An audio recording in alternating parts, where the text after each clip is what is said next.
Coming up on Mountain News this morning, Apple Red Legal Aid is offering free legal clinics for May tornado survivors. And the city of Pikeville is working with community partners to clean up the area waterways and promote adventure tourism. Dedicated to Eastern and Southern Kentucky, this is WYMT Mountain News this morning. Good morning, Mountain family. I'm Amelia Lee here with you on this Wednesday, August 20th.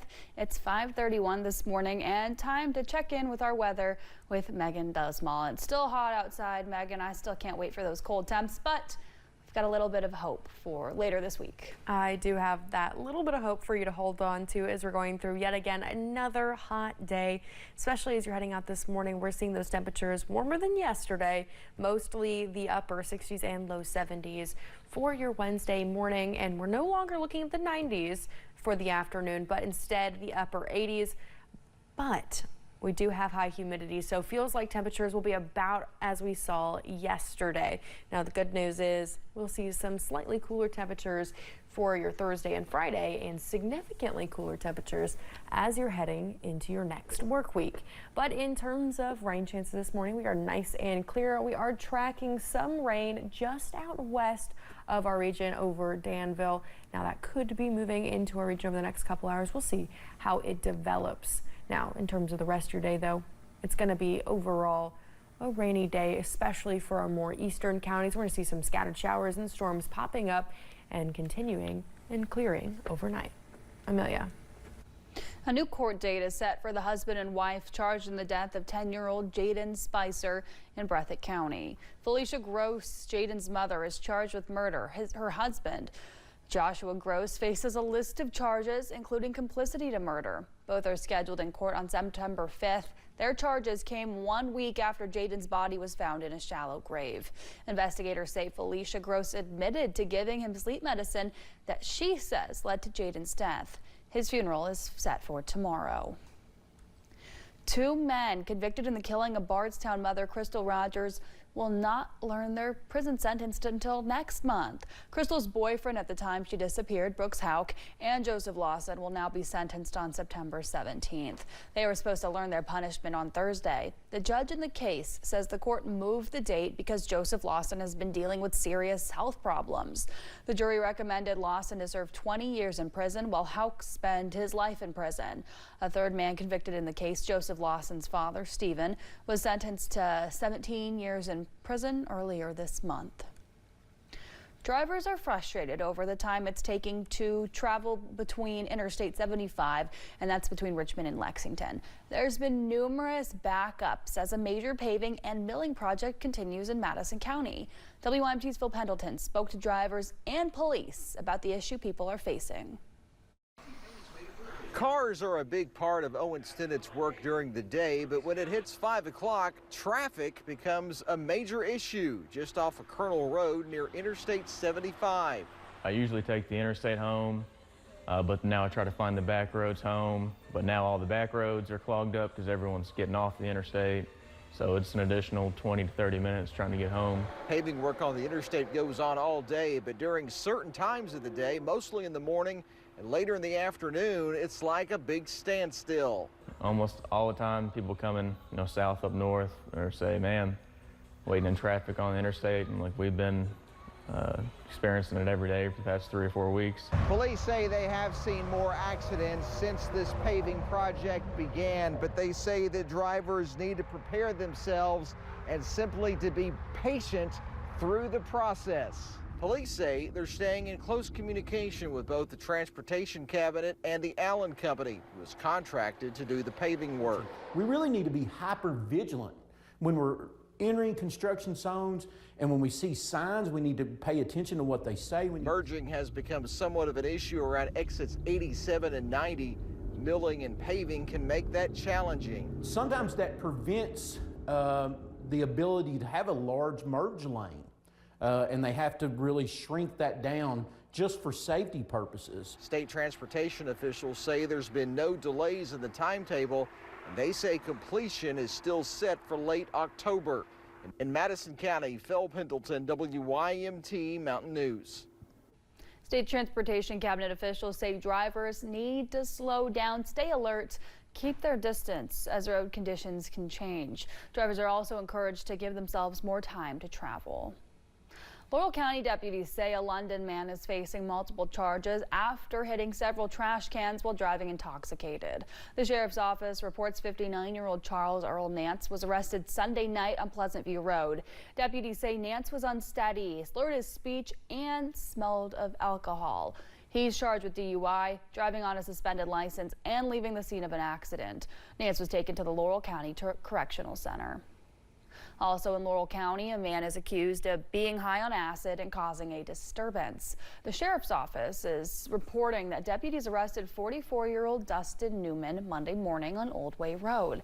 Deputies say Newman was outside yelling and creating a disturbance, and an investigation determined he was under the influence. Newman was charged with public intoxication, controlled substances, and lodged in the Laurel County Correctional Center.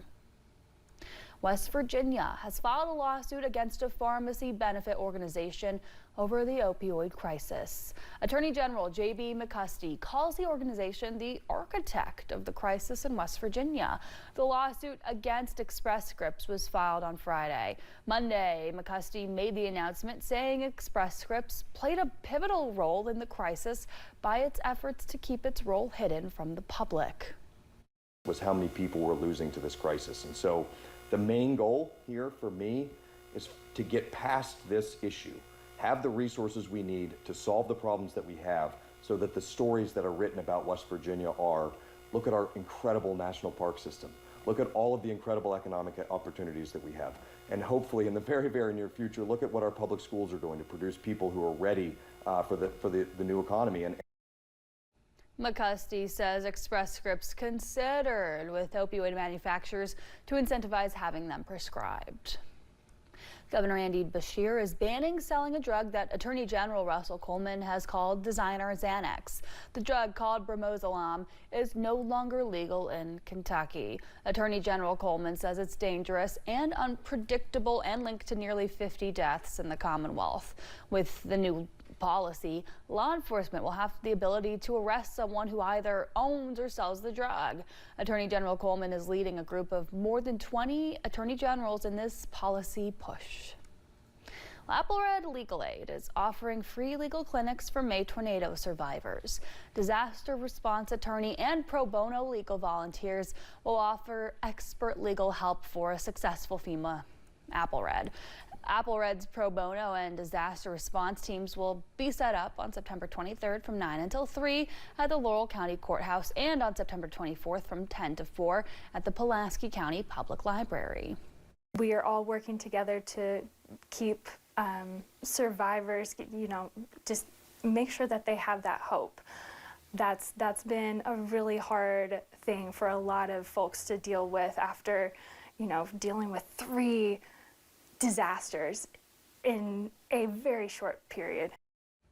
Bailey says while it's not required, it's best to call ahead of time and have documents ready to provide at the clinics.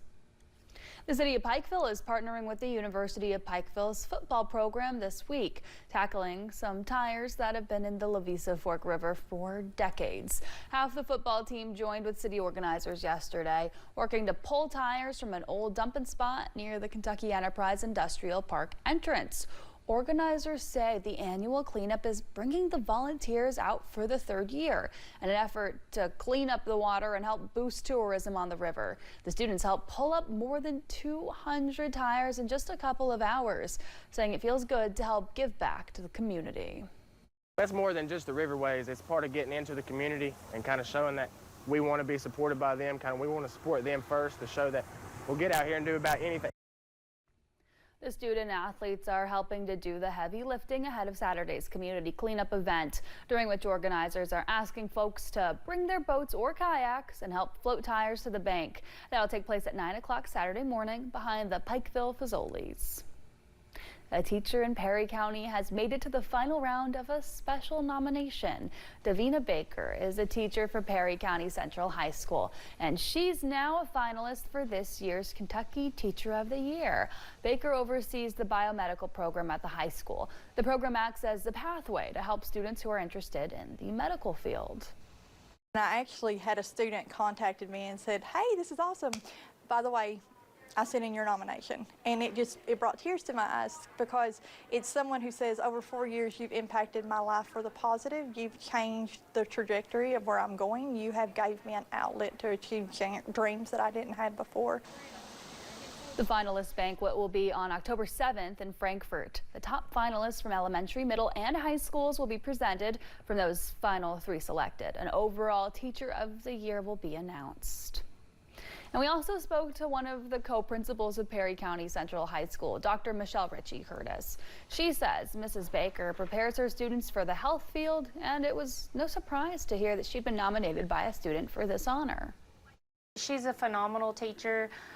Parents, anybody would tell you that she'll do anything for her students, and she really pushes her students in a way that they appreciate. You know, in the beginning it's like this is a lot of work, but in the end they appreciate that they're ready for college, they're ready for the health field. Again, Baker is a top 3 finalist for the high school division. She'll find out on October 7th if she made the overall top 3 finalists. Then the Kentucky Teacher of the Year will be announced, and we do wish Baker luck. 542, a K-pop group is crediting American fans for their international growth in a new interview. That and more in today's IN Entertainment.